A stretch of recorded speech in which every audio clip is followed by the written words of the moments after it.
Hey everyone, welcome to arts study में DG. This is Priyanka. तो हमारी क्लास 8 की ज्योग्राफी सीरीज़ चल रही है, जिसमें हम क्लास 8 ज्योग्राफी एनसीईआरटी के जो भी चैप्टर्स हैं उनको एक एक करके डिस्कस कर रहे हैं। तो हमारी इसी सीरीज़ में हमारा चैप्टर चल रहा है सेकंड, जो कि है land, soil, water, natural vegetation and wild life. तो बेसिकली इस चैप्टर में हम जो भी हमारे नेचुरल रिसोर्सेज होते हैं उनके बारे में पढ़ रहे हैं। तो आज हम स्टार्ट करेंगे हमारा टॉपिक, जो कि है नेचुरल वेजिटेशन। ये एक बहुत इंपॉर्टेंट नेचुरल रिसोर्स है, ठीक। इससे पहले हम लैंड, सॉइल, वाटर डिस्कस कर चुके हैं। अगर आप नहीं देखे हैं तो प्लेलिस्ट का लिंक डिस्क्रिप्शन में मिल जाएगा, आप वहाँ से देख लीजिएगा। और हाँ, अगर आपको हमारे लेक्चर्स की पीडीएफ चाहिए तो टेलीग्राम चैनल का लिंक डिस्क्रिप्शन में मिल जाएगा, आप वहाँ से पीडीएफ्स को डाउनलोड कर सकते हैं। तो चलिए शुरू करते हैं हमारे आज के लेक्चर को। तो जैसा कि मैंने अभी बताया कि आज हम स्टार्ट करेंगे natural vegetation and wild life को, ठीक। तो आज के टॉपिक में हम पढ़ेंगे कि भाई ये नेचुरल वेजिटेशन और वाइल्ड लाइफ है, ये कैसे हमारे लिए रिसोर्स है और इनको हम कैसे यूज़ करते हैं अपनी नीड्स को सेटिस्फाई करने के लिए, ठीक। तो चलिए देखते हैं। तो यहाँ पे एक शॉर्ट स्टोरी दी गई है, तो चलिए देखते हैं। Some school childrens were visiting an exhibition on handicraft. The article in the exhibitions were collected from different parts of the country. Mona picked up a bag and exclaimed, "This is a beautiful handbag." "Yes, it is made from jute," the teacher said. "Do you see those baskets, lampshades and chairs? Those are made up of canes and bamboos." तो इसमें कह रहा है कि भाई कुछ बच्चे जो हैं वो स्कूल एग्जीबिशन मतलब एक एग्जीबिशन में जाते हैं, जहाँ पे हैंडीक्राफ्ट मतलब हाथ से बनाई हुई चीज़ें वहाँ पे रखी जाती हैं, जैसे कि हमारा ये पर्स हो गया, और जो भी मतलब हाथ से सिलाई बुनाई करके और नेचर को यूज़ करके जो भी बनाया गया है वो सब था। तो वहाँ पे जाती है, वहाँ पे फिर मोना जो है वो देखती है कि एक बैग रखा था, वो कहती है कि बहुत अच्छा है। उसकी मैम बोलती है हाँ ये जूट से बना है। और भी वहाँ बहुत सारी चीज़ें थी, जैसे कि बास्केट हो गए, लैम्प शेड्स, ये सब के बारे में, ठीक। और उनकी मैम उनको बताते हैं कि ये सब केन्स और बैम्बूज से बने हैं, ठीक। तो ये बेसिकली अब ये हाथ से बनाई हुई चीज़ों का एग्जीबिशन था, तो वहाँ पे ऐसी चीज़ें ही रहती हैं और वो बहुत ज़्यादा अच्छी भी होती हैं। अब यहाँ पे फिर मैम बताती हैं कि भाई जो हमारा ईस्टर्न और नॉर्थ ईस्टर्न पार्ट है, जिसको हम जो ह्यूमिड रीजन है इंडिया का, वहाँ पे ये बैम्बू जो है वो बहुत ज़्यादा ग्रो होते हैं, ठीक। और ये बैम्बू ग्रो होते हैं, इसीलिए हम इन सबको इतना यूटिलाइज़ वहाँ के लोग ज़्यादा करते हैं, इवन हर जगह के लोग करते हैं। फिर यहाँ पे एक जैसी रहता है, वो was excited to see a silk scarf. वो एक सिल्क स्कार्फ को देख के एक्साइट हो जाता है। तब उसकी मैम कहती है कि हाँ ये जो है ये सिल्क वॉर्म होता है एक हमारा, उससे जो सिल्क ऑब्टेन होता है उससे हमारा ये स्कार्फ बनता है, ठीक। अब ये सिल्क वॉर्म कहाँ रहता है, तो इनको हम मलबरी ट्रीज़ में हम इनको रखते हैं वहाँ पे। अब ये सिल्क वॉर्म की भी खेती होती है अगर हम कहें तो। अब उनको वो पालते हैं क्या, हाँ इनको पालते हैं, देन उससे हमारा जो सिल्क ये लोग जनरेट करते हैं उसको हम यूज़ करते हैं कपड़ा बनाने को, रेशम भी कहते हैं इसको हम।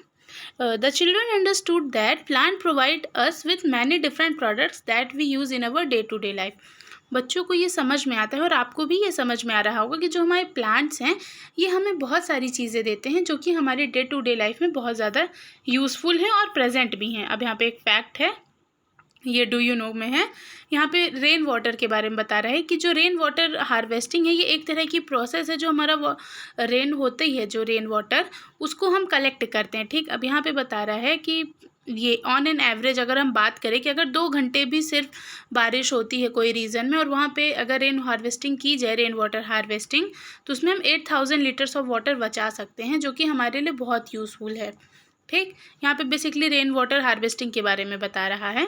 अब इसके लिए बहुत सारे डिफरेंट मेजर्स होते हैं कि भाई आप वो कुछ लोग क्या करते हैं, छत साफ़ कर देते हैं, देन जो पानी मतलब छत में कलेक्ट होता है उसको वो जो पाइप लगी रहती है उससे वो इकट्ठा करते हैं बर्तनों में। ऐसे भी बहुत सारी प्रोसेस यूज़ होती हैं वाटर को सेव करने के लिए। वाटर भी हमारे लिए बहुत इंपॉर्टेंट है, तो उसको भी बचाना तो ज़रूरी है ना, तो इसीलिए रेन वाटर हार्वेस्टिंग। चलिए हम अपने इस टॉपिक पे लौटते हैं, जो कि है natural vegetation and wild life. तो इसमें बता रहा है कि भाई natural vegetation and wild life exist only in the narrow zone of contact between. इसमें बताया कि जो हमारी नेचुरल वेजिटेशन और वाइल्ड लाइफ ये कहाँ पे है, तो ये सिर्फ लिथोस्फेयर, हाइड्रोस्फेयर और एटमॉस्फेयर जहाँ पे मिलती हैं वहाँ पे ये मतलब सिर्फ प्रेजेंट है। आप ये पिछले चैप्टर्स में क्लास 6 में था ये कि हम पढ़ के आए थे कि जो हमारा नेचुरल वेजिटेशन है वो बेसिकली जो भी हमारा बायोस्फेयर है वो कहाँ पे रहता है, जहाँ पे लिथोस्फेयर, हाइड्रोस्फेयर और एटमॉस्फेयर तीनों रहते हैं। इसका मतलब हवा, पानी और ये पेड़ पौधे जो हैं ये जहाँ भी रहते हैं वहाँ पे हमारा क्या रहता है, बायोस्फेयर रहता है, ठीक। लैंड जहाँ पे रहे और ये वाटर जहाँ पे रहे और एटमॉस्फेयर यानी कि हवा रहे जहाँ पे, वो हमारा बायोस्फेयर होता है, और वहीं पे हमारी नेचुरल वेजिटेशन और वाइल्ड लाइफ पाई जाती है। In the biosphere, living beings are interrelated and interdependent on each other for survival. हमारा जो बायोस्फीयर है उसमें जो भी लिविंग ऑर्गेनिजम्स हैं वो एक दूसरे से इंटरडिपेंडेंट होते हैं, एक दूसरे पे डिपेंडेंट रहते हैं अपने लिविंग के लिए, अपने सर्वाइवल के लिए एक दूसरे पे डिपेंडेंट रहते हैं. This life supporting system is known as ecosystem. ये जो हमारा लाइफ सपोर्टिंग सिस्टम है इसी को हम इकोसिस्टम कहते हैं. ठीक. Vegetation and wildlife are valuable resources. तो ऑब्वियस सी बात है भाई, वेजिटेशन और वाइल्ड लाइफ हमारे लिए बहुत ही ज़्यादा वैल्यूएबल और यूज़फुल नीडी रिसोर्सेज हैं. ठीक. उसी के बारे में हम भी पढ़ रहे हैं. अब यहाँ पे बता रहे हैं कि भाई प्लांट से हमें क्या क्या मिलता है. तो प्लांट हमें ऑक्सीजन देता है, सबसे इम्पॉर्टेंट. ठीक. जो कि हम ब्रीथ करते हैं. देन लकड़ी हो गई, timber, it gives shelter to animals. ठीक. और हाँ, एक और बात, ये हमारी सॉइल को भी प्रोटेक्ट करता है जिससे हमारी जो क्रॉप है उनकी ग्रोथ अच्छी हो. Act as shelter belts, help in storage of underground water, gives us fruit, nut, latex, terpene oil, gum, medicinal plants and also the paper that is so essential for your studies. These are innumerable uses of plant and you can add some more. इसमें क्या है भाई, plant, अब obvious सी बात है भाई, plant पे हम बहुत ज़्यादा डिपेंडेंट है. ठीक. हमारे फूड से लेके हमारी सारी नीड्स तक हम प्लांट पे डिपेंडेंट है. इवन जो हम एयर ब्रीथ करते हैं वो भी हमें प्लांट से ही मिलती है. तो अगर हम ऐड करना चाहें तो इनन्यूमरेबल अनलिमिटेड यूजेस हैं प्लांट के जो हम यहाँ ऐड कर सकते हैं. कुछ इसमें आपको मेंशन है. ठीक. प्लांट्स भी हमारे नेचुरल वेजिटेशन में थे. यहाँ पे देखिए ये एक फिगर, इसमें ये सिल्क वॉर्म के बारे में बता रहा है. ठीक. ये फिगर में ये है, देखिए ये, एक मिनट आप, ये है हमारा सिल्क वॉर्म कीड़ा जो कि सिल्क जनरेट करते हैं पत्ते वगैरह खा के.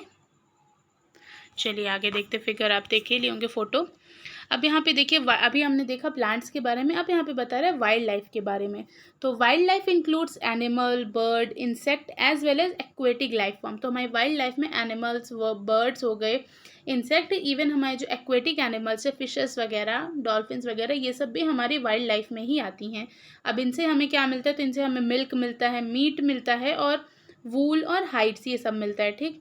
इंसेक्ट लाइक बीज प्रोवाइडर्स हनी, जो मतलब मधुमक्खी होती है उनसे हमें हनी मिलता है, गाय से दूध मिलता है, बहुत सारी चीज़ें हैं ना. हेल्प्स इन, और जो कुछ इंसेक्ट्स ऐसे भी होते हैं जो पॉलिनेशन में मतलब हेल्प करते हैं फ्लावर्स के, कि एक जगह से पॉलिन ग्रेन्स को दूसरी जगह वो शिफ्ट करने में, ले जाने में ये मतलब हेल्पफुल रहते हैं insect. And have an important role to play a decomposers in the ecosystem. इसमें बताइए जो हमारे इंसेक्ट्स वगैरह हैं इनका एक बहुत इंपॉर्टेंट रोल है कि भाई हमारे इकोसिस्टम में कुछ भी डिकम्पोज करने के लिए, सड़ाने के लिए हम इनको बहुत ज़्यादा यूज़ करते हैं. ये बहुत ज़्यादा हमारे काम आते हैं. अब यहाँ पे बता रहा है the birds feed on insects and act as decomposer as well. तो इसमें कह रहा है कि जो हमारी बर्ड्स हैं वो इंसेक्ट्स को खाती हैं, तो वो क्या कर रही हैं, वो भी एक तरह के डिकम्पोजिजर का मतलब डिकम्पोजिजर का काम कर रही हैं. ठीक. डिकम्पोजर का काम कर रही हैं, सॉरी थोड़ा जुबान फिसल गई थी. तो बर्ड्स जो हैं वो भी हमारे एक तरह के डिकम्पोजर का काम कर रही हैं. देन हमारे जो वल्चर्स हैं इनकी अवेलेबिलिटी थोड़ा कम हो गई है, बट ये भी कहीं ना कहीं डिकम्पोजर का ही काम करते हैं. क्योंकि मान लीजिए जब कोई जानवर वगैरह फेंक दिया जाता है तो वहाँ पे फिर वल्चर्स, चील वगैरह जाके उसको खाते हैं, उसको डिकम्पोज करते हैं.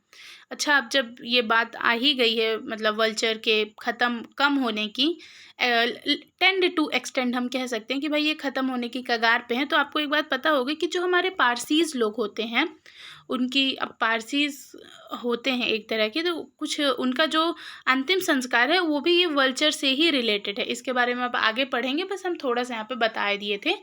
तो वो लोग मतलब ऐसे अभियान बहुत ज़्यादा चलाते रहते हैं कि भाई आप चीलों को, वल्चर्स को प्रोटेक्ट करिए. वैसे ये कम भी हो रहे हैं. पहले आप देखते रहे होंगे, अक्सर जब आप छोटे रहे होंगे तो आपको दिखते रहे होंगे आसमान में. कहते थे हमारे यहाँ तो बात चलती थी कि भाई चोटी कर लोगे तो ये चील सर पे आके नहीं मारेगा. जब हम छोटे थे तो आप भी देखेंगे, बट आज की डेट में हमें ये आसानी से देखने को नहीं मिलते हैं. तो उसी के बारे में है कि भाई इनको भी अब प्रोटेक्ट किया जा रहा है. ठीक. चलिए back to the topic.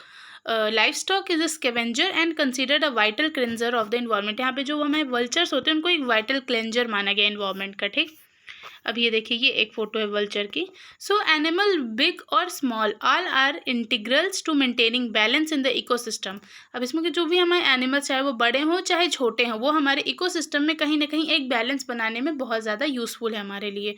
Then again यहाँ पे एक फैक्ट है, देखिए वल्चर से रिलेटेड, कि vultures in the Indian subcontinent were dying of kidney failure shortly after scavenging livestock treated with diclofenac, a painkiller that is similar to aspirin or ibuprofen.